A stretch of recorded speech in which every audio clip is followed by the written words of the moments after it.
have one of my new friends on today. I can't wait to introduce you to intuitive healer, all around magic gal, Sandy Darling. Welcome, Sandy. Thank you so much for coming on. Thanks for Thanks. inviting me, Patty. I'm so excited. I have to tell, I'll tell everybody where we met. We met in Bisbee, Arizona at an event. And you were like one of the best things absolutely there. And one thing that just blew me away, you're a sound healer, you work with sound healing, and we'll get into all of that. But I have been complaining about a stiff neck literally for months. I sleep wrong. That's it. I sleep wrong and I have a stiff neck. And go to physical therapy and nah, not much relief. Do the right exercises, not much relief. Sitting there less than an hour with you in goofy chairs in the middle of Bisbee, Arizona, the pain completely went away with your sound bath, and that just still blows me away. So how did you become this sound bath expert healer? Because I know you do Reiki and Celtic Reiki. So tell everybody a little bit about you. Well, I do vibrational sound therapy. I use tuning forks, crystal quartz bowls. I use metal Tibetan bowls. I use chimes, gongs, all different kinds of things in sound healing. I do traditional Asui Reiki, Sekam Reiki, Celtic Reiki. I'm versed in numerology. And just quite a few different things. Sound healing came to me about, I would say, about 3 years ago now. I met an extraordinary man. His name was Greg. I was actually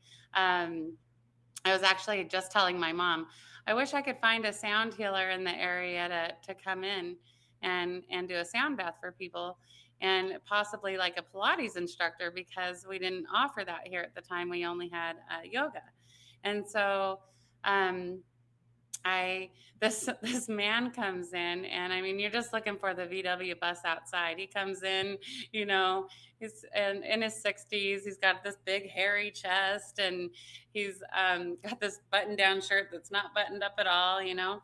And he comes in and he has this like crumpled up flyer, and he goes, "Hi, my name is Greg, and I'm a Greg Lee Alexander, and I'm a sound bath therapist, a water aerobics instructor, and a Pilates instructor."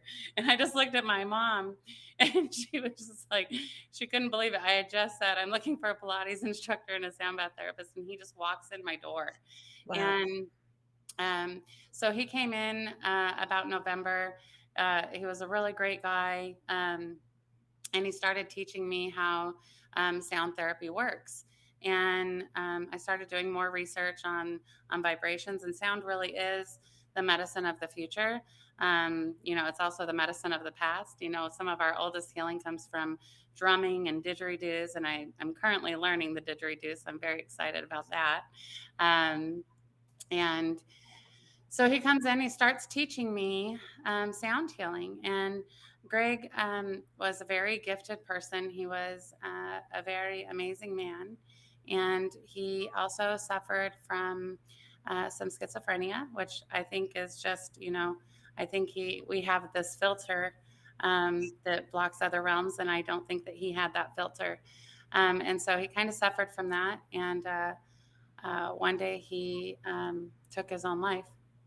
And just before he did, he had came in and told me, if anything bad happens to me, I want you to continue this. I want you to use all my stuff. I want you to have all my stuff, and I want you to continue this. And uh, you know, it's a much longer story, and there's so much more detail. But he, I believe, came into my life to pass the baton, and I think he came in for kind of like an end of life transition and a safe place to go. And my friend Christy, she does our cacao ceremonies here. My friend Christy gave him the send off of a lifetime, and I have just continued to honor him with it ever since. So, and just learned more and integrated more and figured out more. And sound therapy, I never knew would be, my primary. I always, Reiki I've done for 22 years. Sound therapy, I never knew the impact that it would have in such a short amount of time. And I see the results from it are incredible. Just like your neck pain on those beautiful velvet couches. And um, yeah, so I've continued with the sound therapy. I've learned a lot more about vibrational healing since then. And at our core level, we are, just a bunch of matter and space. And in our physical form, we have, specific parts of our body that resonate to specific frequencies. And when we're not living, our best lives, we that can get out of balance, our chakra system, our energetic system, all kinds of things. And then, about 98% of our thoughts and our feelings and our energy doesn't actually even belong to us, but we own it and we buy it. And so sound is, I think, the fastest way to bring it back into alignment and get rid of or release any energy that doesn't belong to us, you know. That's beautiful.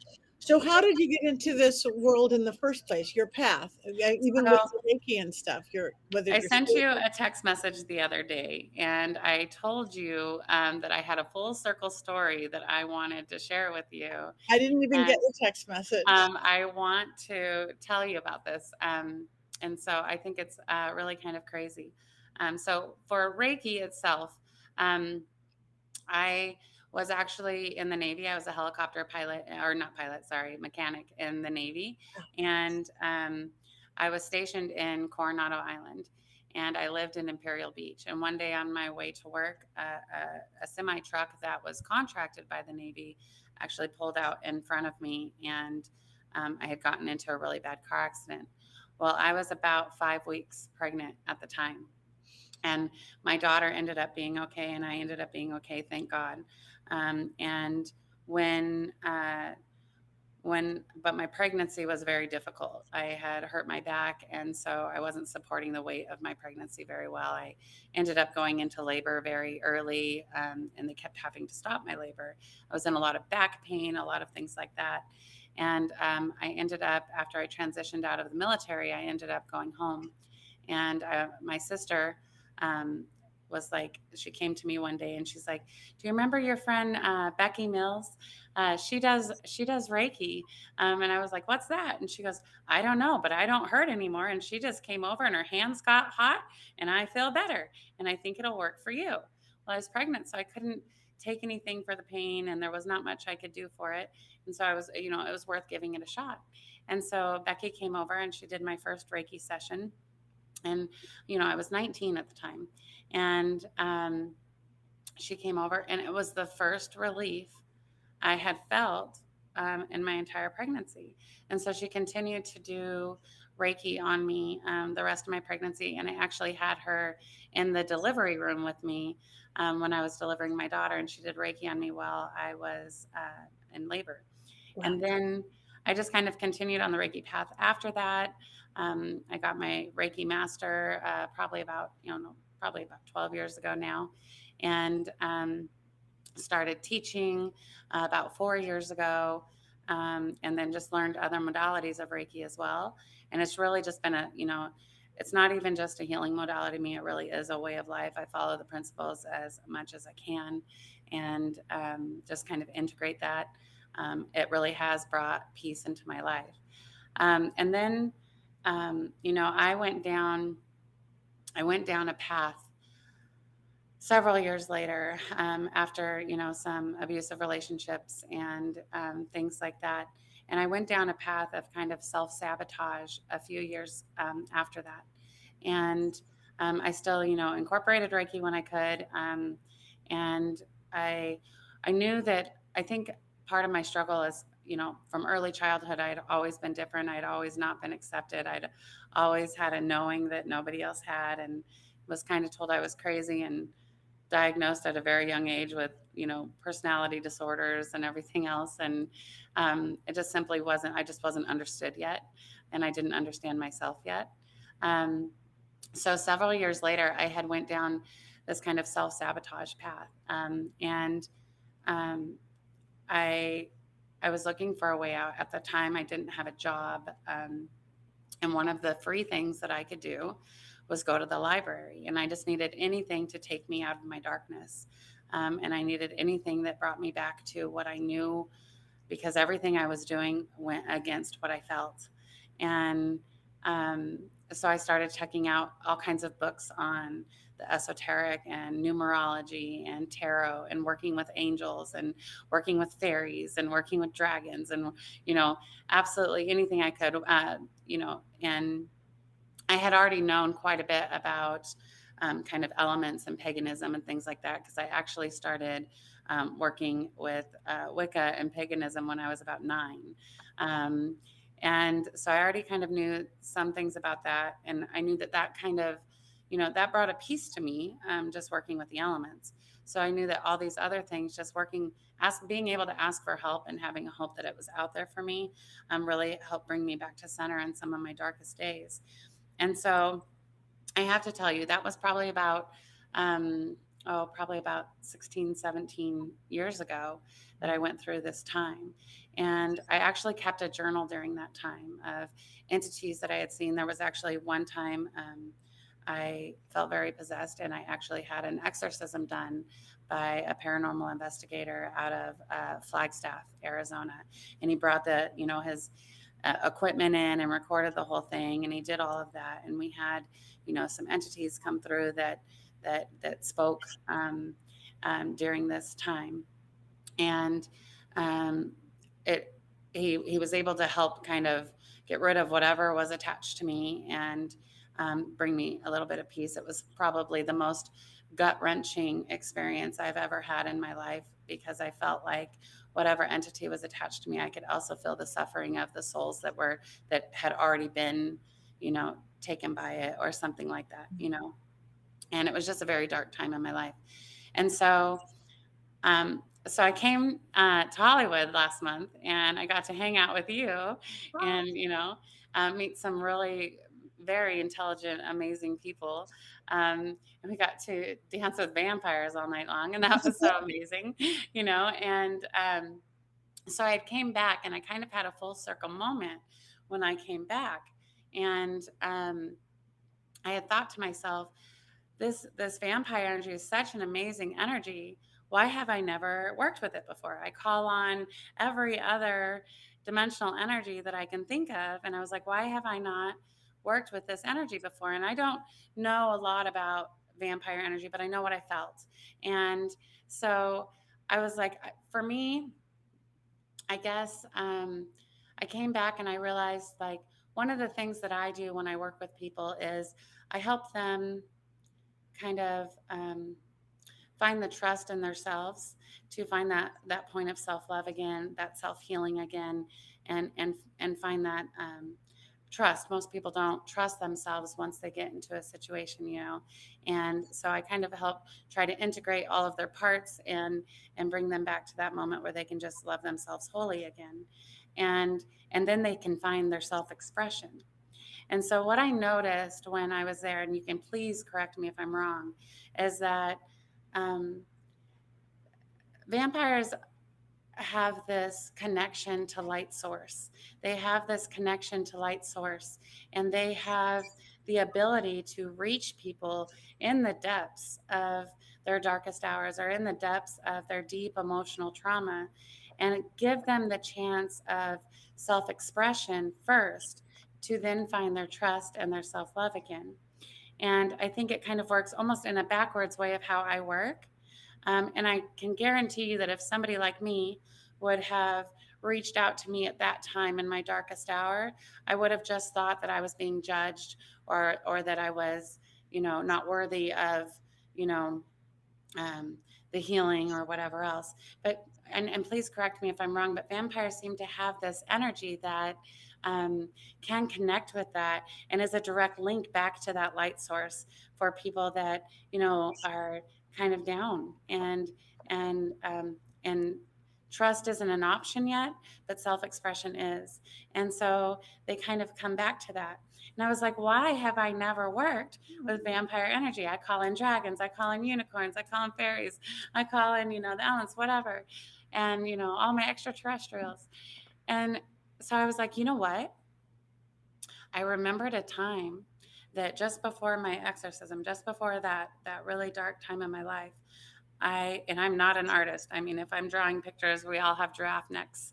But when during that time, I did try to draw, and I drew 3 or 4 pictures during that time, and one was of this entity and all the souls that it had gotten. Um, Two was this um, kind of like, it was a magician or a musician, and so it was kind of like a monk with praying hands, and it had like this magician standing next to it with kind of like this guitar surrounding it. And I did that because I felt an energy of a magician or a musician, and I couldn't decipher what it was for myself. So I drew it, and that actually came up in the EMF recording that he had done during my exorcism on one of the entities that came through as an entity that was there to help me. And three, one of the other pictures I drew was this tree trunk with just the roots, and you can only see the tree trunk and you can only see the roots. And the place that we went when I met you, there was a tree out there, and they had built this great kind of like canopy underneath the canopy of the trees. So all you could see was the trunk and the roots, and it reminded me of that picture. And the last picture that I drew, Patti, I was just amazed when I went back and I found this journal. I drew a picture of a vampire. And I drew a picture of a vampire with a moon and a cross behind it. I've never drawn before in my life. This image came out almost kind of crystal clear. And I was like, you know what? I have to work with the vampire energy. I didn't even know that I was doing it, but I was calling for any energy out there that was willing to help me out of the depths of my despair. Yeah. And I had a vampire come to me then, and the energy of a vampire come to me then. And so then I was like, wow, that was just, I mean, I don't even know, probably 17, 18, 19 years ago. I don't even know exactly the exact time frame on how long ago that was, early 2000s. But I was like, I have worked with the vampire energy. I just forgot about it. And I forgot that. And so, in the depths of my despair, that is an energy and a guide that came to me to help pull me out. And it wasn't much longer after that I got my life back together, and, it just kind of went on a roll with everything else and started working with everything else. And, when I went back in this journal during that time, it was very gut wrenching to kind of read, because I was really just kind of begging for breath, anything to help me breathe. And then this energy came through, and I was like, wow. So now I'm just going to call in the energy whenever I want to. That just makes me so happy, and it is. And anybody listening who doesn't understand going vampire, Hollywood has gotten vampires more wrong than they've gotten witches wrong and everything 100%. else along the way. So next time you're here, I'm going to give you a copy of Father Sebastian's book, The Black Veils. That's a really good Oh, book. beautiful. He was a wonderful person to Yeah, meet too. Wow. yeah, he is Wow. great. And what the vampire energy it's embracing life and that self drinking in. We're not drinking blood. That's a different kind of vampire. That's saying we drink in the energy that's on the dance floor or the concert or the music. It's life force. We feed It's us. It's beautiful. life force, and it is light and loving. And again, so misunderstood. It will be, at Sebastian, does parties all over the world, literally. In 24, we're going to Paris again next year. But, upstairs is fun and dancing and hedonistic wonderfulness of everything. And downstairs, we're doing, a ritual for Ukraine and love and light and all this stuff. And it's embracing life. So I just love that story. I don't even remember getting your text. It's It's not, okay. It's okay. I knew that we're both busy. It's hard for us to meet up. so, Um, so full circle. That makes me so happy. So I guess that's why we were in Bisbee. I'm telling you, I couldn't even believe the full circle moment. And it was just kind of crazy because I had, that Newport Beach event with the Alice in the Wonderland the next day. And um, just just to be there because of all of the talents and the gifts that I've, always had, but really honed in on, since that dark time in my life. And then to have that energy come back to remind me, I was kind of blown away. I was just, and the fact that I kept the journal and I kept the picture and was able to go back and see it, I mean, it really was just, I was like, I get full circle moments, but to have like a 19-year or an 18-year kind of full circle moment come back, that's fantastic. That is amazing. Oh my, that makes me so happy. And we knew when we met. I mean, you meet a lot of people. I like them. I don't think a lot about them, or I don't like them, but we had this really amazing connection. So who knows how Instantaneously. far it goes back. That's amazing. So Yep. now in Bullhead City, you do have a shop, a center? I do. So right behind me is actually my healing room, and we operate Infinite Prosperities. Operates kind of like a co-op. So we have about 8 or 9 different practitioners that offer services here. We have you met Kathy from When Belonging Shines, Kathy Mortensen. She is literally my right hand. She does vibrational sound therapy as well. She does mental emotional release through neuro linguistic programming, NLP. She does hypnosis. She does Reiki as well. She's also a Reiki master as well. And I mean, she just spent her entire life working with special needs and everything else. And she just has the biggest heart of anyone I've ever met. And then we have Tina here. Tina owns Tina Jet. She owns LifeWire. She does transformational coaching. She also does Reiki. She's learning vibrational sound therapy. I don't think there's anybody with us that's not learning vibrational sound therapy. And then we have others. We have Irma. She does our yoga here. Um, we have multiple others that come in. We have Christy Venus. She does our cacao, our mirror work. She's talking about a yoni steam ceremony next month, so that should be interesting and fun. No, we have a great time here, and we've been in business in this area um, about 3.5 years now, and that's been pretty phenomenal. And we just keep growing and growing, and yeah, so it's been insurmountable. We try to have all kinds of different special events. We just recently we stopped doing our new moon and full moon circle that we do every month because it's just too hot for anybody to come out in July and August. But we'll start resuming all of our other stuff in September and October to really bring things in. And hopefully within the next couple of months, we have Patti and Negri appearing here. Yes. We are working on an event. I can't Yes. wait. And I love that you're in Bullhead City. In lifetimes ago, but within this lifetime, I was one of those river rats, and we always would go to Bullhead City. I used to do shows in Laughlin. That it feels like my home away from home that I haven't been in so long. But I was always I never got into the other that it's such a magical and spiritual place, the spirituality of the place and everything. And that makes such sense though, because of where So you are. there is so much history here. One, Native American history is just amazing out here. We have the Mojave tribe out here, not too far away. We also have the Wallapai tribe.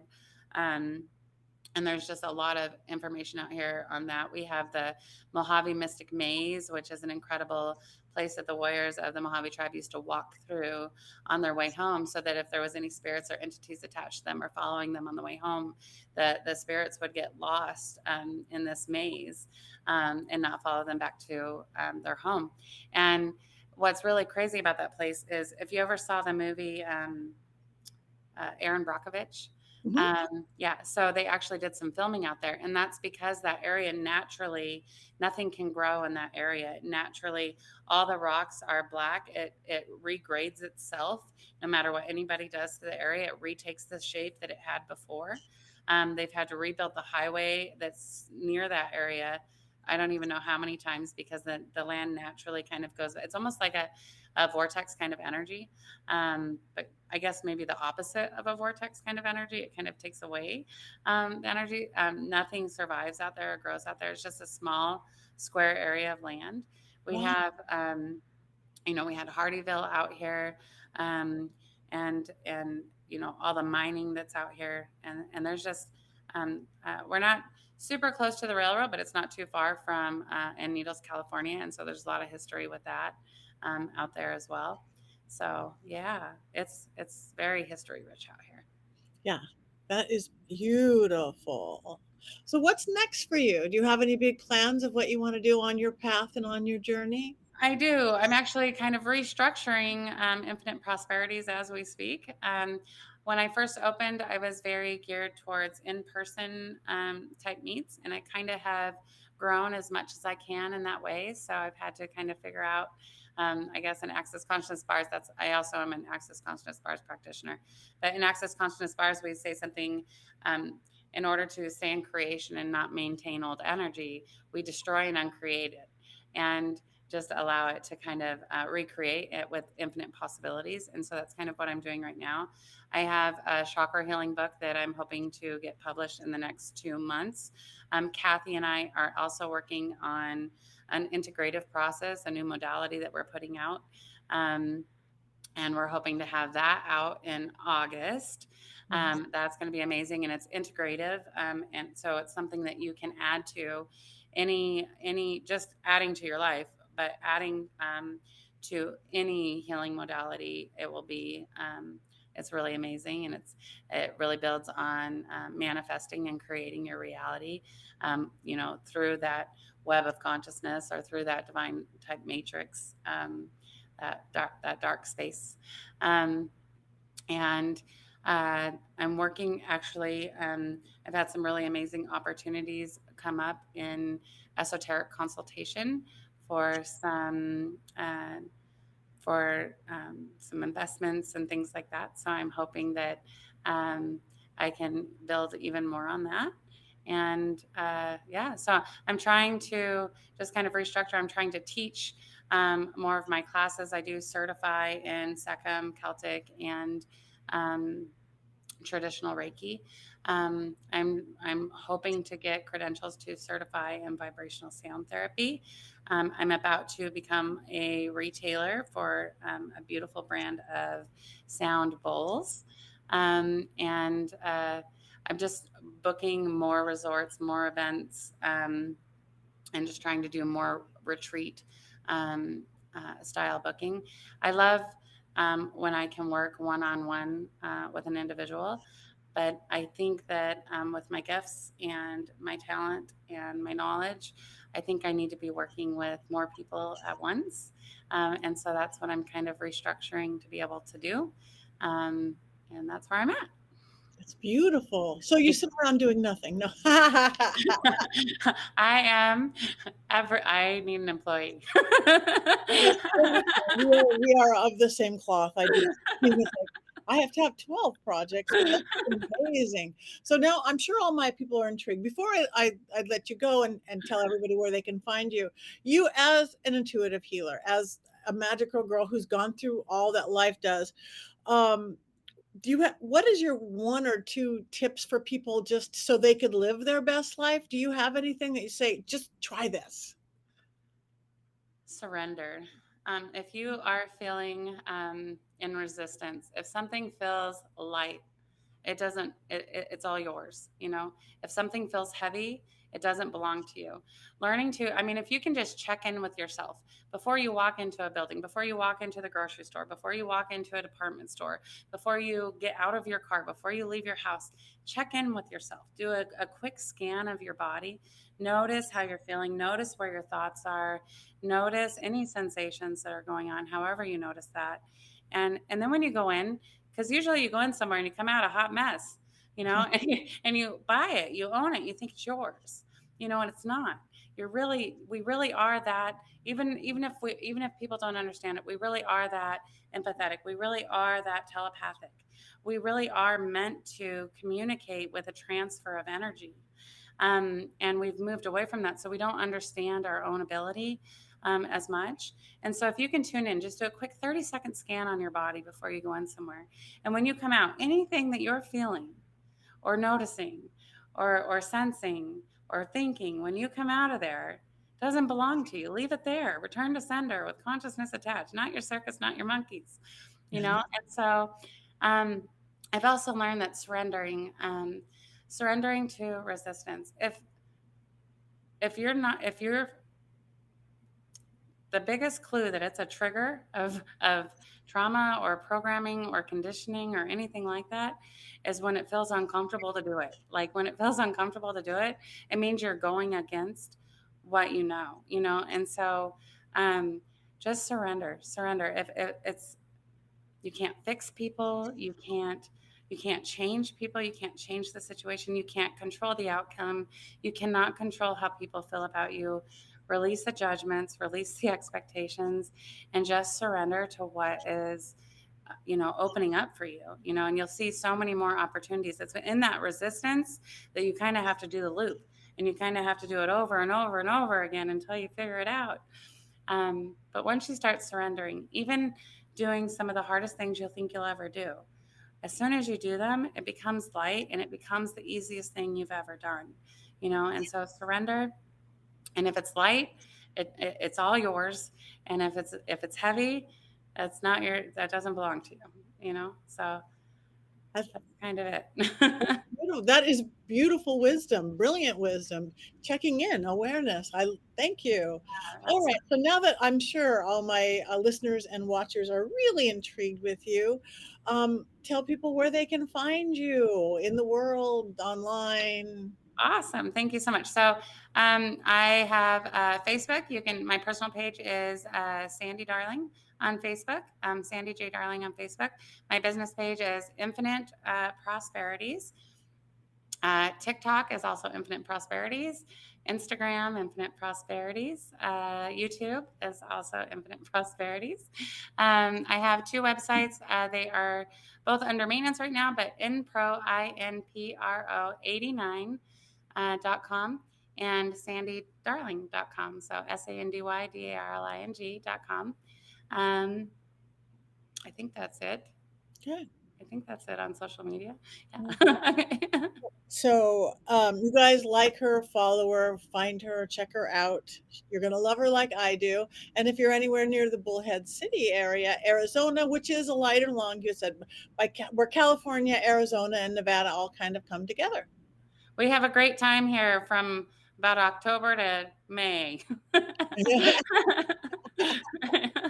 Any other time we kind of are oven temperatures. So And I hope to be there soon as well. So thank yes, you yes, so yes. much, Sandy. Thank you for bringing your beautiful magic to the witching hour. I am so excited. Thank you for the opportunity. I will talk to you again soon. Yay.